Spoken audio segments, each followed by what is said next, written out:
اللهم صل على سيدنا محمد يا رب صل وسلم دائما ابدا على حبيبي. قرآن کیا کہتا ہے، حدیث کیا کہتی ہے؟ نبی نے دعا سکھائی کہ اے اللہ اتنا خوف، زیادہ خوف مسلط ہو گیا تو پڑھائی سے بھی گئے، نیند سے بھی گئے، کھانے سے بھی گئے. تو اللہ کا بھی اگر زیادہ خوف پیدا ہو گیا تو صحت بھی خراب ہوگی. بعض لوگوں کے دل میں جہنم کی آگ کا بہت خوف مسلط ہو جاتا ہے، وہ عبادت سے بھی جاتے ہیں، پھر وہ لائف کو جتنا انجوائے کرنا چاہیے جو شریعت نے اجازت دی اتنا بھی نہیں کر پاتے. تو اس لیے ہمارے نبی نے دعا سکھائی، اللہم اقسم لنا من خشیتک ما تحول به بیننا وبین معصیتک. یہ میں مناجات مقبولہ کی دعاؤں کا ایک تھوڑا سا تعارف پیش کر رہا ہوں آپ کے سامنے کہ کتنی پیاری دعائیں ہیں. اے اللہ ہمیں اتنا خوف اپنا دے دے جو ہمارے اور تیری نافرمانی کے درمیان آڑ. کیونکہ خوف کا مقصد ڈرنا برائے ڈرنا نہیں ہے، خوف کا مقصد ہے جہنم سے بچنا، اور وہ جب بچیں گے جب گناہ سے بچیں گے. تو کم سے کم اتنا خوف تو ہو کہ جب گناہ کی طرف دل مائل ہو تو تیرا خوف رکاوٹ بن جائے، گناہ سے روک لے ہم کو. وَمِن طَاعَتِكَ مَا تُبَلِّغُنَا بِهِ جَنَّتَكَ. اپنی اطاعت کا اتنا جذبہ دے دے جو ہمیں جنت تک پہنچا دے. کیا ہو گیا بھائی، کیا ہوا؟ اچھا، وَمِن طَاعَتِكَ مَا تُبَلِّغُنَا بِهِ جَنَّتَكَ، یہ اسی کی تکمیل ہے. وَمِنَ الْيَقِينِ، یہ بڑا پیارا جملہ ہے، وَمِنَ الْيَقِينِ مَا تُهَوِّنُ بِهِ عَلَيْنَا مَصَائِبَ الدُّنْيَا. اے اللہ اپنا اتنا یقین دے دے، اتنا یقین، تیری ذات پہ اتنا یقین آ جائے کہ تو سب کچھ کرنے والا تو ہی ہے. اتنا یقین آ جائے کہ دنیا کی مصیبتیں ہلکی لگنے لگیں، ڈپریشن میں نہ جائیں ہم مصیبتوں کی وجہ سے. جو اللہ کو نہیں مانتے نا، جب وہ دیکھتے ہیں کوئی ٹینشن آ رہی ہے تو وہ کہتے ہیں یار اس ٹینشن کی یہ وجہ ہے اور یہ وجہ تو ختم نہیں ہوگی، تو میں تو ٹینشن میں زندگی گزاروں گا. وہ خودکشی کی طرف جائیں گے. اور جس کو پتا ہے کہ یہ دینے والا کون ہے؟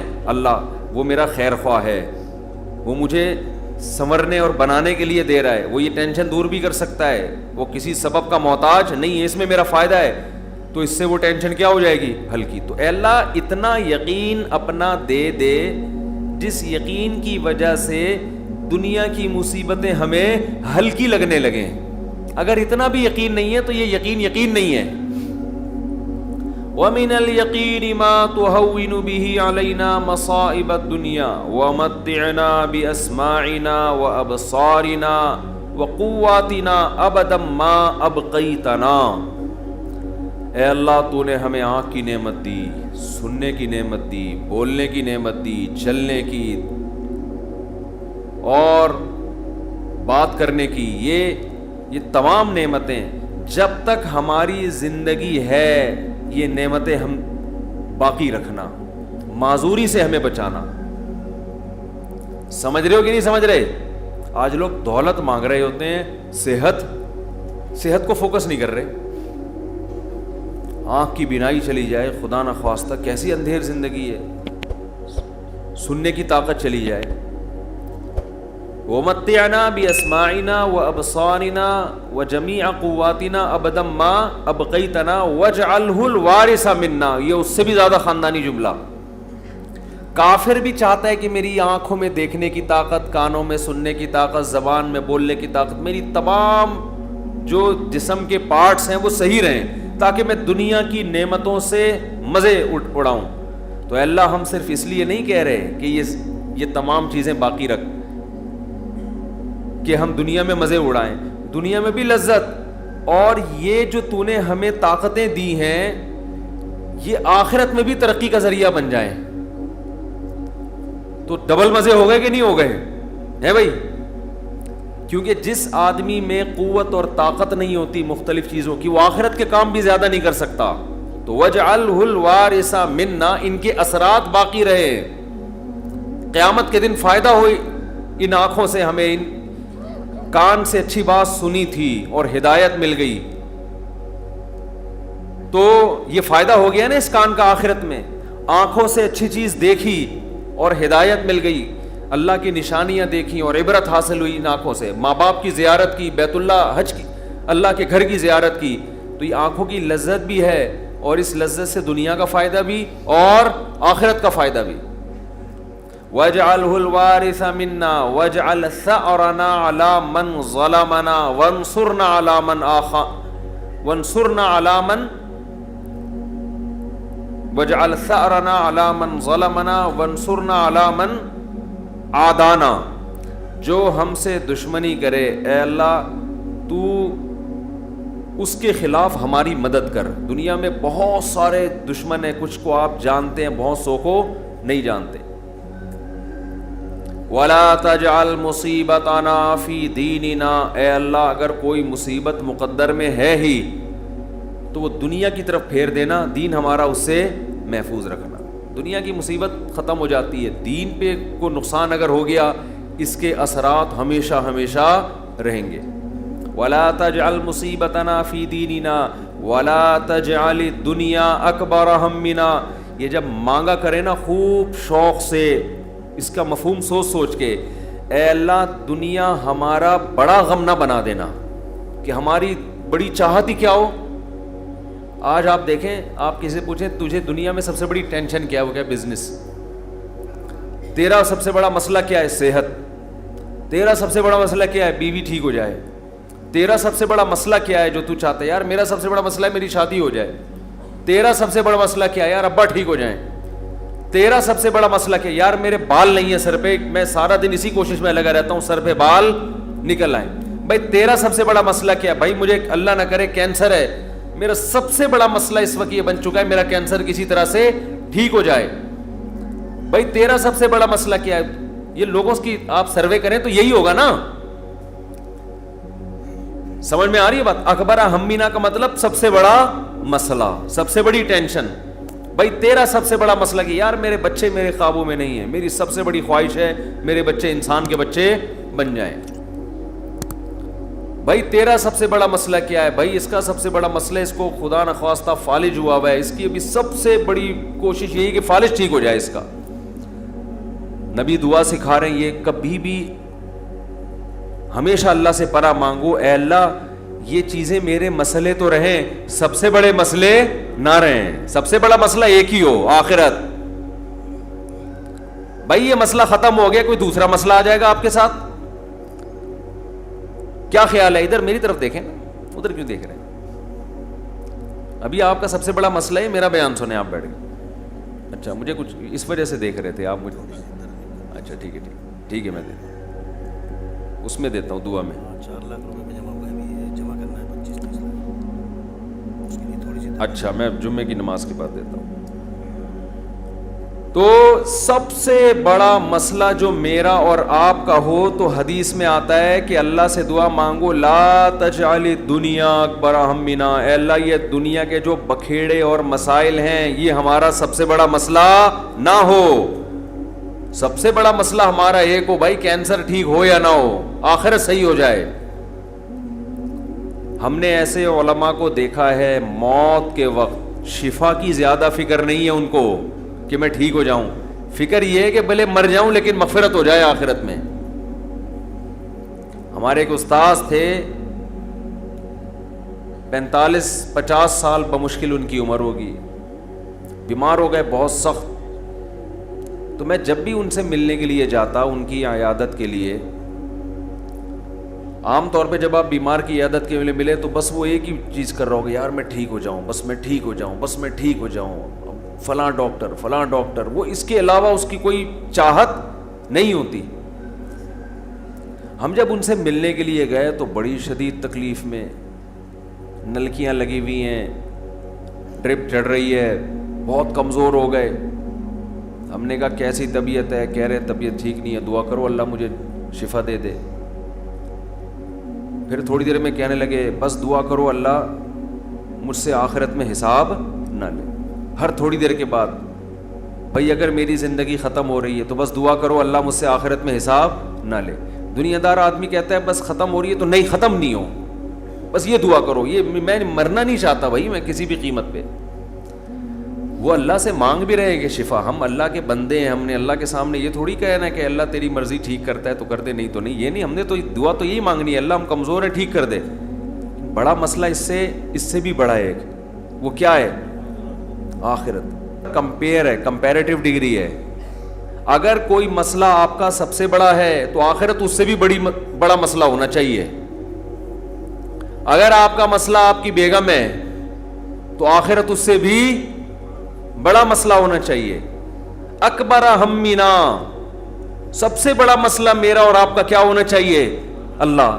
اب یہ ہم کبھی بیان میں سن لیتے ہیں, لیکن جب آپ پراپر یہ دعائیں مانگتے رہیں گے, اے اللہ میرا سب سے بڑا مسئلہ دنیا نہ ہو, تو دل پہ اثر ہوگا کہ نہیں ہوگا, اس کا استحضار ہوگا کہ نہیں ہوگا کہ میں تو اللہ سے بار بار یہی مانگتا ہوں کہ میرا سب سے بڑا مسئلہ دنیا نہ ہو, اور آج میں نے سب سے بڑا مسئلہ اس کو بنایا ہوا ہے. وَلَا تَجْعَلِ الدُّنْيَا أَكْبَرَ هَمِّنَا وَلَا مَبْلَغَ عِلْمِنَا, میری نالج کی انتہا بھی دنیا نہ ہو. آپ کی نالج گھوم پھر کے کس کی طرف آتی ہے؟ دنیا کی طرف. تو اس کا بھی وہی مفہوم ہے جو پہلے والے جملے کا مفہوم ہے. وَلَا مَبْلَغَ عِلْمِنَا وَلَا غَایَةَ رَغْبَتِنَا وَلَا تُسَلِّطْ عَلَيْنَا مَن لَّا يَرْحَمُنَا, اے اللہ کوئی ایسا شخص ہم پہ مسلط نہ کر جو ہم پہ رحم نہ کرے. ہر آدمی کے اوپر کوئی نہ کوئی ہوتا ہے. آپ گھر کے سربراہ ہیں تو عورت کے اوپر آپ مسلط ہیں, وہ یہ دعا مانگ سکتی ہے. آپ دفتر میں جاتے ہیں تو آپ کا باس آپ پہ مسلط, علاقے کا ناظم آپ پہ مسلط, صدر وزیر اعظم آپ پہ مسلط. تو اللہ جو بھی ہمارے بڑے ہیں ان کی طبیعت میں رحم کا جذبہ رکھ. وَلَا تُسَلِّطْ عَلَيْنَا مَن لَّا يَرْحَمُنَا وَلَا لا تجعل الدنیا اکبر ہمنا ولا مبلغ علمنا ولا غایت رغبتنا ولا تسلط علینا من لا یرحمنا. یہاں تک دعا ہے یہ, اور بہت ساری دعائیں. اللہم اجعل حبک احب الاشیاء الی, اے اللہ میں دنیا میں جتنی چیزوں سے محبت کرتا ہوں, میں نہیں کہہ رہا کہ وہ محبت ختم کر دے, اپنی محبت ان تمام چیزوں پہ غالب کر دے. سب سے محبت ہو, لیکن جہاں تیری محبت اور مخلوق کی محبت میں ٹکراؤ ہو وہاں غالب کون ہو؟ تیری محبت. کیا مطلب؟ کبھی کسی کو خوش کرنے کے لیے تجھے ناراض کرنا پڑے تو اس کو ناراض کر دوں, تجھے ناراض نہ کروں. جس سے زیادہ محبت ہوتی ہے اس کے لیے چھوٹے محبوب کو انسان ناراض کر دیتا ہے, چھوٹے کے لیے بڑے محبوب کو انسان ناراض نہیں کرتا. یہ نہیں ہوتا. وَاجْعَلْ خَوْفَكَ أَخْوَفَ الْأَشْيَاءِ إِلَيَّ, اے اللہ دنیا میں بہت ساری چیزیں ایسی جن سے انسان خوف زدہ ہوتا ہے اور ہونا چاہیے. تو میں یہ نہیں کہتا چیزوں کا خوف ہی ختم کر دے, لیکن اپنے خوف کو ان تمام خوفوں پہ غالب کر دے. اپنے خوف کو ان تمام خوفوں پہ, جہاں تیری نافرمانی ہو وہاں کسی سے نہ ڈروں میں, جو اکھاڑنا ہے اکھاڑ لو بھائی, نماز نہیں چھوڑ سکتا میں. ہوتا ہے نا, باس کہہ رہا ہوتا ہے آپ کو اجازت نہیں ہے نماز پڑھنے کی, بھائی آپ نے جو اکھاڑنا ہے اکھاڑ لو.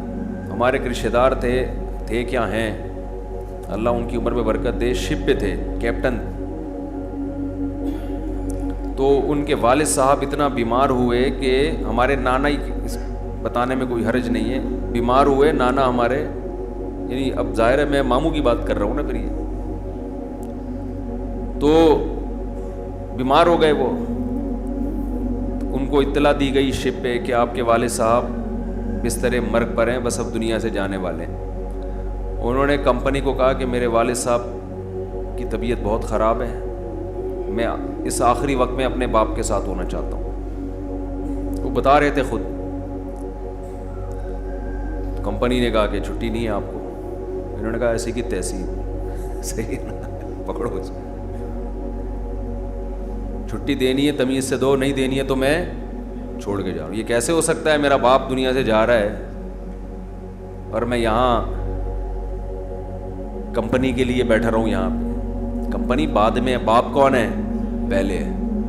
خیر وہ دے دی ان کو تمیز سے چھٹی, انہوں نے تھوڑی بدماشی بھی کرنی پڑتی ہے. بھائی چھٹی دو مجھے, نہیں تو رکھو کسی دوسرے بندے کو, یہ میرا ہیڈک نہیں ہے. غیرت ختم نا, مارکیٹ میں غیرت ہی نہیں ہے. تو باپ ماں یہ رشتے ایسے تھوڑی ہے کہ آپ کمپنی باس چھٹی دے دیں گے تو چلا جاؤں گا, نہیں تو سر میں مجبور ہوں. بھائی تمہارے باپ کو بھی چھٹی دینی پڑے گی.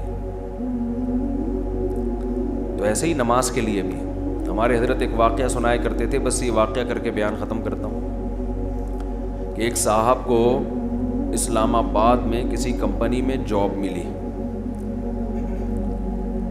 تو کمپنی نے ان کو انٹرویو کے دوران بتا دیا کہ آپ کو نماز پڑھنے کی اجازت نہیں ہوگی. اس نے کہا میں یہ جاب, حالانکہ سارے انٹرویوز پورے ہو گئے تھے, سلیکشن ہو چکا تھا ان کو, لیکن آخری میں ان کو یہ بتا دیا. انہوں نے کہا میں نہیں کرتا یہ جاب, اچھی خاصی تنخواہ تھی. تو اس نے کہا کہ کیا آپ پکے نمازی ہیں؟ اس نے کہا نہیں میں تو نماز نہیں پڑھتا. میں کہ جب آپ ویسے ہی نہیں پڑھتے ہیں بھائی تو پھر آپ کو کیا مسئلہ ہے؟ اس نے کہا میں ویسے ہی نہیں پڑھتا, سست ہوں, کاہل ہوں, تمہارے مشورے پہ میں نماز چھوڑ دوں یار؟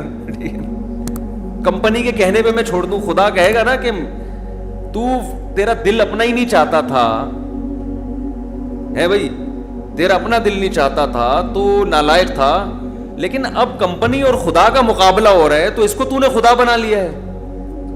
یعنی ہم اتنا پروٹوکول تھوڑی کمپنی کو دیں گے, باس کو دیں گے کہ تو کہہ دے نماز چھوڑ دو, تو ہمارا باپ ہے جو تو کہہ دے یہ کام تو ہم باپ کے کہنے پہ ہی. اگر آپ کا نماز پڑھنے کا موڈ ہوا اور ابا کہہ رہے نہیں پڑھو, ایسے موقع پہ آدمی کہتا ہے ابا میرا اپنا آج تو میرا موڈ بن گیا ہے, میں کیسے چھوڑ دوں نماز؟ تو یہاں تو ابا کو آدمی لفٹ نہیں کراتا میرے بھائی, جو کرنے والے ہوتے ہیں. باس کو اتنا باپ کیوں بنا لیں گے ہم؟ تو باس کی چمچا گیری اتنی کیا کرو جتنی قیامت میں افورڈ کر سکو. یہ بھی انسان ہے, اتنا زیادہ فری نہیں کرایا کرو. میں یہ نہیں کہہ رہا اپنے باس سے بدتمیزیاں شروع کر دیں, آپ بد کلامیاں شروع کر دیں, عزت دینی چاہیے, لیکن اللہ سے آگے تھوڑی نکالنا ہے اس کو, اللہ سے آگے تھوڑی رکھنا ہے. تو ہمارے حضرت کو وہ بڑا پسند آیا بے نمازی, کہا کہ دیکھو غیرت ہے اس میں. اتنی بڑی جاب ٹھکرا دی اس نے. بولا بھائی تمہارے کہنے سے تم نے, یعنی میں اس لیے اب نماز نہیں پڑھ رہا کہ کمپنی کی طرف سے اجازت نہیں ہے. تو کمپنی کون ہوتی ہے مجھے روکنے والی؟ تم چند لاکھ روپے تنخواہ دے کے تم نے ہمیں غلام بنا لیا ہے.